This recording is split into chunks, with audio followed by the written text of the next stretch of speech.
Sundar C இயக்கத்தில் அடுத்தடுத்து படங்கள் தயாராகிட்டு வருது. அடுத்ததாக விஷாலை வைத்து ஒரு படம் மற்றும் ரஜினியை வைத்து ஒரு படத்தை இயக்க இருக்காரு. தற்போது நயன்தாரா நடித்து வரும் மூக்குத்தி அம்மன் 2 படத்தை இயக்கிட்டு வராரு. இதையடுத்து அடுத்த வருடம் சுந்தர் சி இயக்கத்தில் 3 படங்கள் ரிலீஸ் ஆகும் என எதிர்பார்க்கப்படுது. தமிழ் சினிமாவின் முன்னணி இயக்குநர்களான சுந்தர் சி ரஜினியை வைத்து மீண்டும் ஒரு படத்தை இயக்கப் போகும் தகவல் தான் காட்டு தீ போல பரவிட்டு வருது. கிட்டத்தட்ட இந்த தகவல் உண்மைதான். இன்னும் ஓரிரு நாட்களில் ரஜினி சுந்தர் சி படம் குறித்து அதிகாரப்பூர்வமான அறிவிப்பு வெளியாகும் என தெரியுது.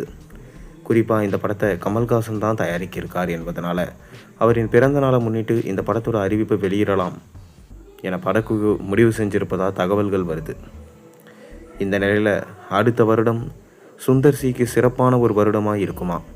அவரின் இயக்கத்தில் அடுத்த வருடம் 3 திரைப்படங்கள் வெளியாக இருக்கான்.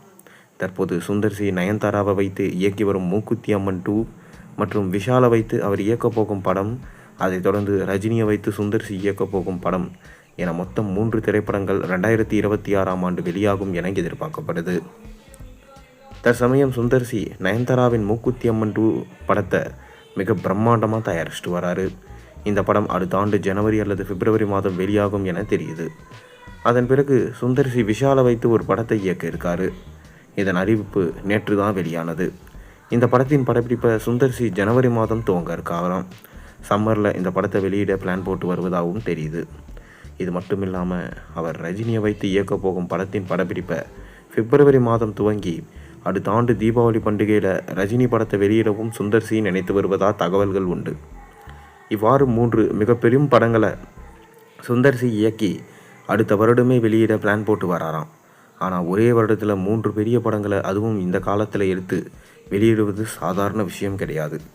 இருப்பினும் அந்த அசாதாரணமான விஷயத்தை சுந்தர் சி போன்ற ஒரு சில இயக்குநர்களால் மட்டும்தான் செய்ய முடியும் என்பதில் எந்த சந்தேகமுமே இல்லை. ஒரு படத்தை 3 மாதங்களுக்குள்ளே முடித்து வெளியிடும் திறன் சுந்தர் சியிடம் இருக்குது. எனவே தான் ஒரே வருடத்தில் சுந்தர் சி இயக்கத்தில் 3 படங்கள் வெளியாகிறது என்பதை கேட்டு பெரும்பாலானோர் ஆச்சரியப்படவில்லை. ரஜினியின் படத்தையே அவர் குறுகிய காலகட்டத்திற்குள் எடுக்கவே இருக்காராம்.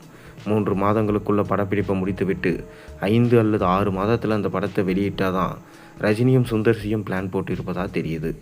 இந்த நிலையில் அடுத்த வருடம் இந்த தகவல் போல சுந்தர் சியின் இயக்கத்தில் 3 படங்கள் வெளியாகுமா இல்லையா என்பதை நம்ம பொறுத்திருந்து பார்க்கலாம். ஆனால் கண்டிப்பாக சுந்தர் சி இயக்கத்தில் அடுத்த வருடம் 2 படங்கள் வெளியாகும் என உறுதியாக சொல்லப்படுகிறது. மூக்குத்தி அம்மன் 2 மற்றும் விஷாலை வைத்து அவர் இயக்கும் படங்கள் அடுத்த வருடம் கண்டிப்பாக வெளியாகிடும்.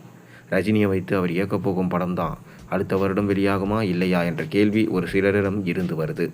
அதுவும் வெளியாகிவிட்டால் அடுத்த வருடம் சுந்தர் சியால் மறக்க முடியாத ஆண்டா அமையும் என்பதில் எந்த மாற்று கருத்துமே இல்லை. நீங்கள் என்ன நினைக்கிறீங்க? கண்டிப்பாக சுந்தர் சி வெற்றி அடைவாரா? ரஜினி படம் வருமா? உங்கள் கருத்துக்களை மறக்காமல் கீழே கமெண்ட்டில் சொல்லுங்கள். மேலும் சேனலில் போடுற ஒரு வீடியோஸும் பிடிச்சிருந்தா மறக்காமல் சேனலுக்கு சப்ஸ்கிரைப் பண்ணுங்கள், லைக் பண்ணுங்கள், பெல் ஐக்கானை ப்ரெஸ் பண்ணுங்கள். அப்போ தான் நான் போடுற வீடியோஸ் எல்லாம் உங்களுக்கு நோட்டிஃபிகேஷனாக வந்து சேரும்.